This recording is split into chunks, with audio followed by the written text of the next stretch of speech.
शासकामांचा नियोजन शून्य कारभार आहे आपल्याला लक्षात येतो। शेतकऱ्यांनी त्यांची 12 महिने पिकं चांगल्या पद्धतीने जपायची आणि नंतर त्या पिकं शेवटच्या 2 महिन्यामध्ये पाण्या वाचून जाळायची। ही कुठली पद्धत? आज शेतकरी खूप मोठ्या आसमानी संकटांना सामोरे जातोय। पावसाचे वारे अजून वाहत नाहीये, पाऊस लांबणार आहे। अल्निनोचा प्रादुर्भाव खूप मोठ्या प्रमाणावरती शेती व्यवसायावरती होत आहे। आज शेतकऱ्यांच्या कांद्याला कवडीमोल भाव आहे साहेब।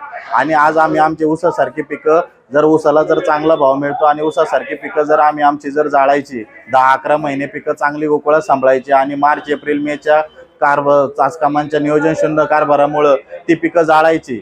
आज 12 महिने पाणी आपल्या शेतीला गरजेचं आहे आणि चाल्यांचं चाचकामांच्या वितरिकांचं पाण्याचं नियोजन शून्य कारभार असल्यामुळे शेतकऱ्यांना खूप मोठ्या आर्थिक संकटांना सामोरे जावयाला लागत आहे।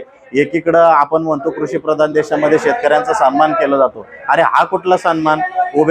पाणी दिसतंय, म्हणजे पाणी आमच्या शेतातून खाली जाताना दिसतंय, वर जाताना दिसतंय, परंतु आमच्या वितरिकांना पाणी येत नाही।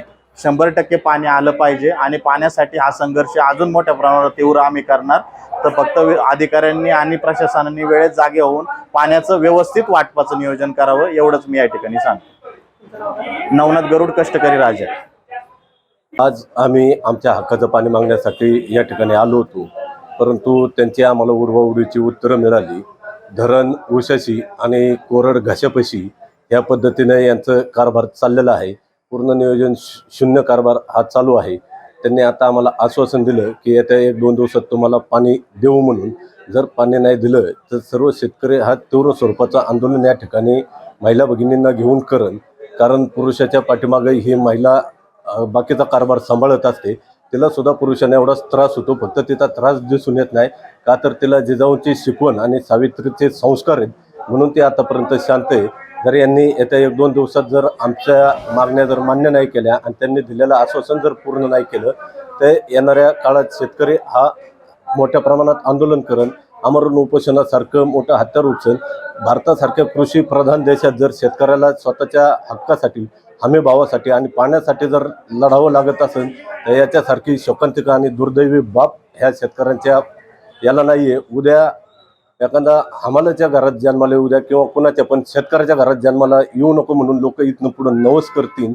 ही जर शेतकऱ्यांवर जर अशी वेळ येत असेल तर याच्यासारखं दुर्दैव मोठं नाही आहे। त्यामुळे आपल्या माध्यमातून ह्या अभियंत्यांना, अधिकाऱ्यांना सूचित करू इच्छितो की आपण जे आश्वासन दिले त्याची लवकरात लवकर पूर्तता करावी आणि लवकरात लवकर कॅनल असेल, चाऱ्या असतील त्याला पाणी सोडावं, नाहीतर तीव्र स्वरूपाचं शेतकरी हे आंदोलन महिला भगिनींना घेऊन करणार म्हणजे करणार। विशाल गायकवाड, शिक्रापूर, मलटण फाटा। सद्यस्थितीत शेतकऱ्यांना उन्हाळ्या हंगामाचं एक आवर्तन ऑलरेडी आपण मार्च महिन्यात आपण दिलं गेलेलं होतं। ते दिल्यानंतरच तेल भागातील शेतकऱ्यांना पाणी आपण आवर्तन दिलं होतं। आता तेल भागातील निमोने शाखेचं आवर्तन संपलं असून आता परत वरती शिक्रापूर 2 शाखेअंतर्गत 11 व 11चे चारे चालू करण्यात आलेले आहेत। ते संपल्यानंतर खाली आपलं 12-13 व वेळ नदीला पाणी देण्याचं नियोजन आहे। एका आवर्तनामध्ये आपला किती महिन्याचा कालावधी, किती दिवसाचा कालावधी असतो? आपलं शिरूर उपविभागाचं आवर्तन जर पाहिलं आपण तर जवळजवळ 50 ते 60 दिवसाचा आपल्याला आवर्तन कालावधी लागतो। त्यात आपले 5 शाखा आहेत, शिक्रापूर 2, नावरा, निरवी, निमोने आणि कोंडापुरी। तुमचं नाव आणि पद? माझं नाव धनंजय प्रकाश गावकर, पद आहे सहाय्यक कार्यकारी अभियंता, चासकामान, शिरूर उपविभाग।